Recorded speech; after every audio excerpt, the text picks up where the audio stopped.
نحمدہ و نصلی علی رسولہ الکریم۔ اسلام میں قربانی کا حکم۔ اللہ تعالیٰ نے انسان کو مخدوم اور دیگر تمام مخلوقات کو انسان کا خادم بنایا ہے، اور ان خادموں میں جاندار بھی ہے اور بے جان بھی ہے۔ بے جان چیزوں سے تو آدمی نفع اٹھاتا ہی ہے، اور جانداروں سے بھی انتفاع اس کے لیے جائز کیا گیا ہے، مگر ان سے انتفاع کی شکلیں مختلف ہیں۔ کسی کو سواری کے کام میں لیا جاتا ہے، کسی پر بوجھ لادا جاتا ہے، بعض جانوروں کے بالوں سے فائدہ اٹھایا جاتا ہے۔ انہی فوائد میں سے ایک اہم فائدہ گوشت کھانے کا بھی ہے، کیونکہ طبعی طور پر انسان گوشت خور واقع ہوا ہے، تاہم شریعت نے ایسے جانوروں کے گوشت کو حرام کر دیا ہے جن میں ظاہری یا باطنی خبث پایا جاتا ہو۔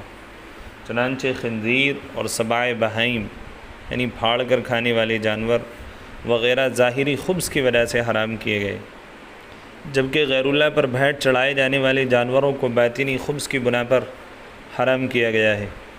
اب دنیا میں پرانی قوموں سے یہ دستور رہا ہے کہ جانوروں کے خون بہانے کو تقرب کا ذریعہ سمجھا گیا، اور حضرت ابراہیم و اسماعیل علیہ السلام کے واقعے میں اللہ کی رضا جوئی کی خاطر جنتی میڑھے کی قربانی کرا کر عملاً اس دستور کو صحیح رخ دے دیا گیا۔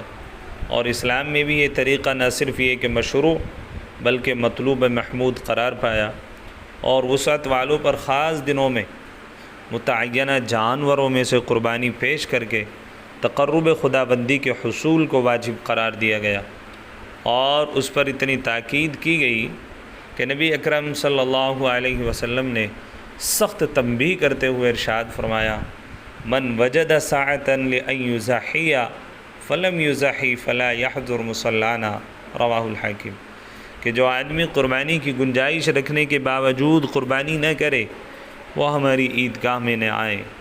پیغمبر علیہ السلام کے درجہ بالا ارشاد سے اسلام میں قربانی کی اہمیت کا اندازہ لگایا جا سکتا ہے۔